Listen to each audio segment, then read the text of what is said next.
All right, the word awakening has been so thoroughly hijacked by pop culture and spiritual bypassing lately that we really need to just strip it all down.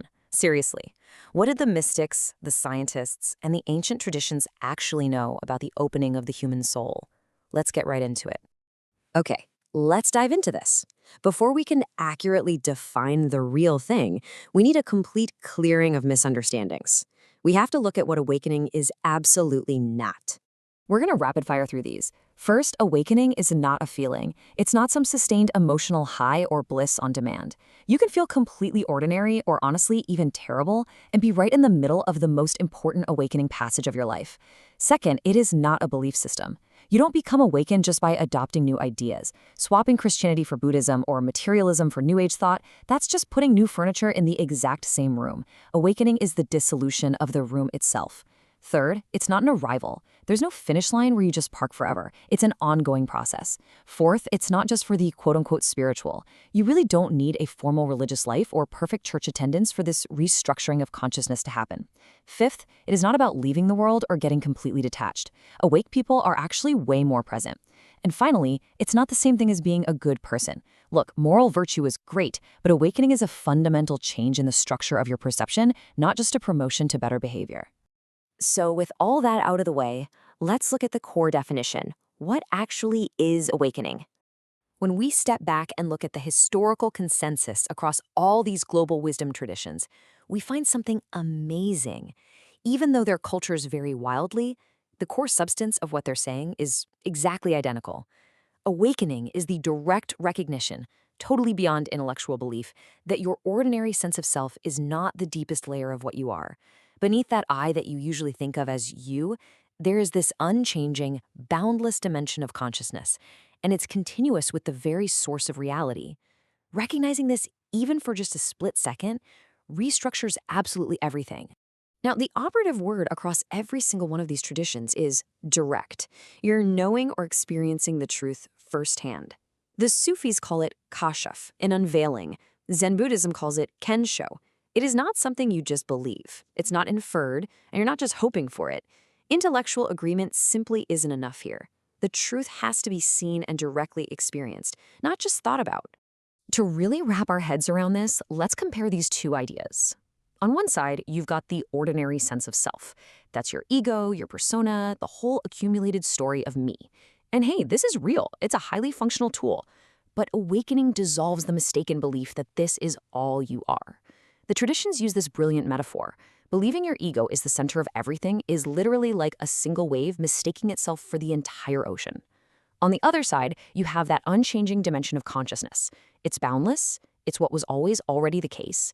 You don't create it, you just finally recognize it. So the crucial point is, you can completely believe that consciousness is the ground of all reality, and yet still be completely asleep. The map is not the territory. Knowing that the menu says steak is definitely not the same thing as actually eating the steak. Every tradition warns us against this exact trap, substituting intellectual knowledge about the truth for the actual truth itself. All right, moving on to the stages of awakening. Let's map out this interior journey. Like we said, awakening is an ongoing process, right? It's not a single event. And every major wisdom tradition maps this exact same chronological sequence. Let's walk through it. It always starts with step one, the first crack. This isn't an accident. It's an intentional disruption, often referred to as grace, that essentially breaks the ordinary trance of your daily life. That crack triggers step two, the search. You start looking everywhere for something you can't even quite name. Then comes step three, the dark night. Now, this phase usually feels like a total breakdown, but it's actually a breakthrough. It's a necessary dismantling of the ego's false certainties. It's tearing down the walls. Once those walls dissolve, we hit step four, the opening.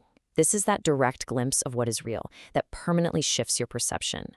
Step five is integration. This is usually the longest phase, where you're learning to live in two worlds at once and reorganizing your consciousness around this brand new center. And finally, step six, embodiment. This is where the truth simply becomes how you live and breathe. Which brings us to the triggers and the signs. What are the catalysts for this opening? What actually causes that first crack we just talked about? Well, what's fascinating is that the traditions consistently identify disruption, not comfort, as the main catalyst. Often, it kicks off with acute suffering or profound loss. Maybe a career collapses or a marriage ends, and it just shatters the ego's story of stability. It can also be triggered by near-death or boundary experiences where your ordinary self gets temporarily suspended. But listen, it's not all trauma. An opening can totally be catalyzed by overwhelming natural beauty or a profound experience of love.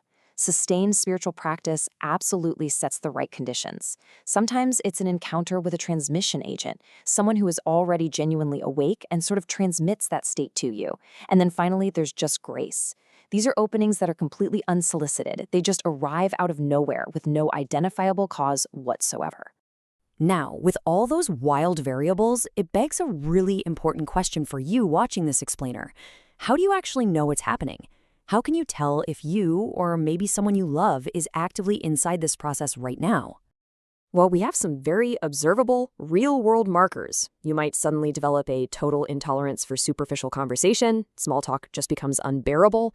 You start deeply questioning beliefs and roles you used to just accept without a second thought. There's usually a dramatically heightened sensitivity to both beauty and suffering.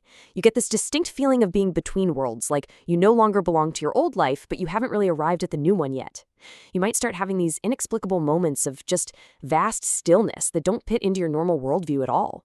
Often an unanswerable question emerges and kind of haunts you. This naturally leads to some isolation, and strangely, you feel this simultaneous sense of loss mixed with the distinct feeling that something incredibly real is approaching. If you are recognizing these signs in yourself or someone else, I want to reassure you right now, that person isn't going crazy. They're going through. And this brilliantly illustrates our next point. One experience, many names. Let's dive into the cross-cultural data. This is honestly the most powerful evidence we have for this phenomenon. Historically, people with absolutely no shared language, no contact, and no shared scripture all arrived at the exact same interior event. Look at this, 8 distinct global traditions mapping the identical journey. In mystical Christianity, they call it Metanoia, which is the emergence of Christ consciousness. In Sufi Islam, it's Fana, the annihilation of the ego and God. Hinduism calls it Moksha, or Samadhi, recognizing that the individual and universal self are not two different things. Buddhism speaks of Nirvana, or Satori, extinguishing that ego self as your center. In Kabbalah, it's Deveket, or Dot. Gnosticism refers to gnosis, literally experiencing the divine spark within. Hermeticism describes it as a return to the one. And Taoism calls it Wu Wei, which is a perfect alignment with the flow of reality. It's incredible, right? 100 different names, but one single unifying human experience.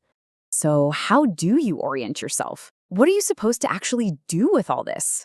If any part of this explainer resonated with you, if it names something you've been feeling, then you are likely already inside this process. And here's the secret. Awakening isn't something you aggressively pursue.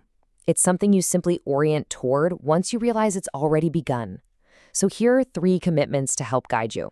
Step 1, name what is happening. Give yourself accurate language. Knowing you are not breaking down, but actually breaking open is absolutely crucial. Step 2, find the living stream underneath the institution. Whatever religious or cultural tradition is in your background, look right past the outer institution and find its mystical heart. Trust me, it is always there and it's always accessible. And step 3, trust the process you are inside. Look, I know the dark night feels like dying. That's because the false self is dying. But that isolation, it's temporary. Every single wisdom tradition testifies that the dissolution of the false self is entirely 100% worth whatever that dissolution costs you. I want to leave you with a truly profound thought from Lao Tzu. He said, "That which you are seeking is causing you to seek." Just think about that for a second. The pull you feel towards the truth is actually the truth itself pulling you in. It's such an incredible shift in perspective, isn't it? So, as you look at your own life right now, what is it that's pulling you? Keep questioning, keep observing, and above all, trust the process that is unfolding within you.